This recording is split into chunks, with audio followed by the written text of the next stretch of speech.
Saudara-saudara, mari kita lanjutkan pertemuan kita dengan membahas slide ini yang sangat menarik ini. Dikipik semua ide-ide itu dikondens, dimasukkan di sini, ya.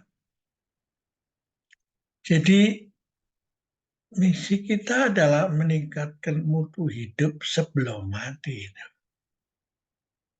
Dasarnya apa? Dasarnya masa lalu sudah bukan kenyataan.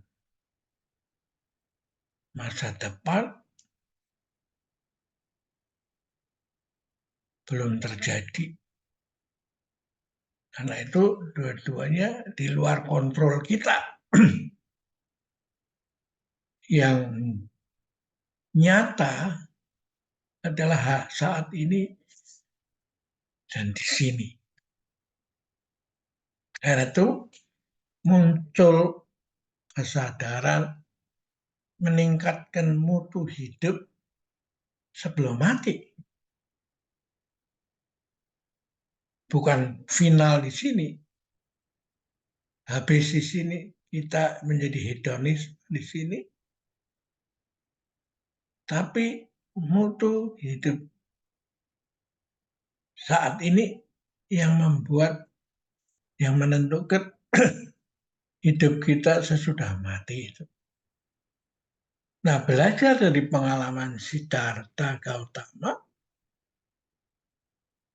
sampai dia menjadi Buddha, mendapatkan pencerahan untuk mengatasi mengapa menjadi tua, sakit, dan mati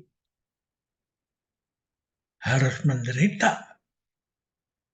Padahal itu semua adalah alamiah.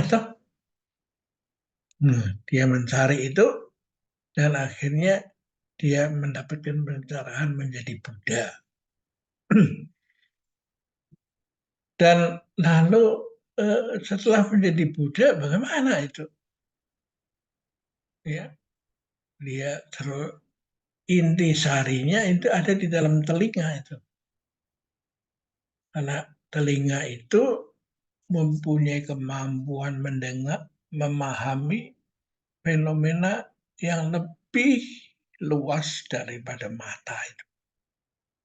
Misalnya ketika kita bekerja di kamar di tengah heningnya malam, telinga kita masih bisa mendengar suara kereta api yang jauh nun di sana itu. Ya, sedangkan mata kita sudah tidak bisa itu. Nah, karena telinga itu, lalu hati nurani kita tergelitik untuk ikut berpartisipasi, yaitu menjadi bodhisatwa itu. Yaitu bodhisatwa adalah orang yang setiap kali hukum karma selalu naik kelas. Nah, pada saat menjadi bodhisatwa dan mau masuk ke nirwana, dia mendengar bayi yang menangis ditinggal ibunya itu. Karena itu dia membatalkan diri untuk ke nirwana dan kembali ke kehidupan di dunia itu.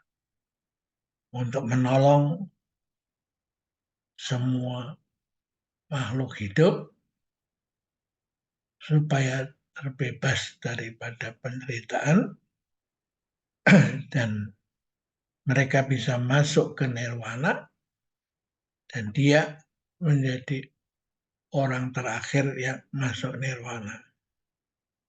Jadi yang menarik adalah di dalam lalu dia membelukkan tangan kan, dan yang menarik adalah setiap tangannya itu ada telinganya.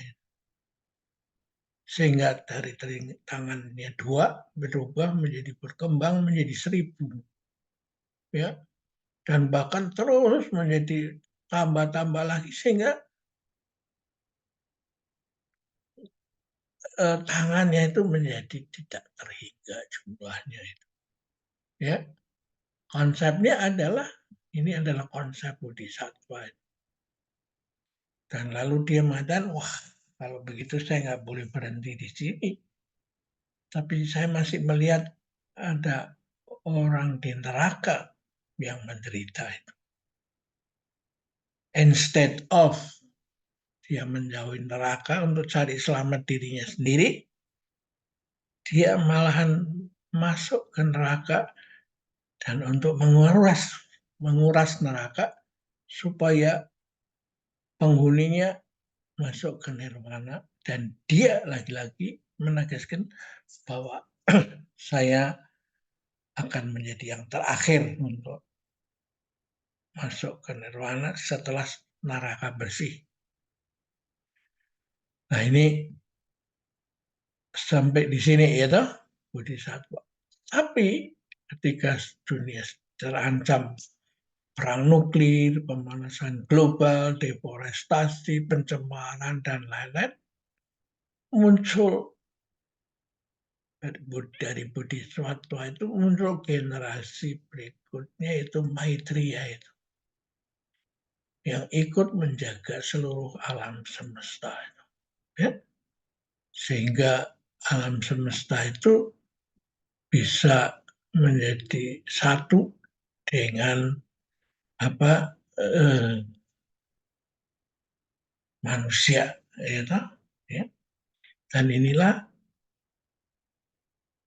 ekspresi atau gambar ini, lukisan ini sebenarnya melalui apa gambar dia menyampaikan message itu. Ini Maitreya itu. Kalau itu terjadi, itu adalah titik temu antara sains, agama, dan dialog peradaban. Ya.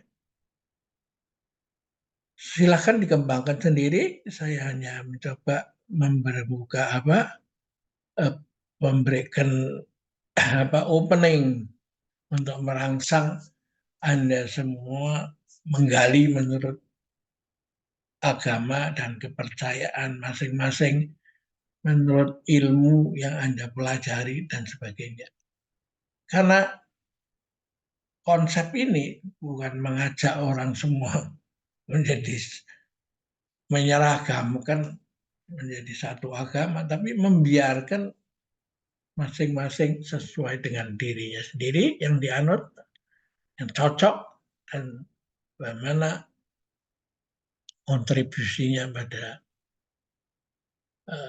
dunia, ya, dan alam semesta.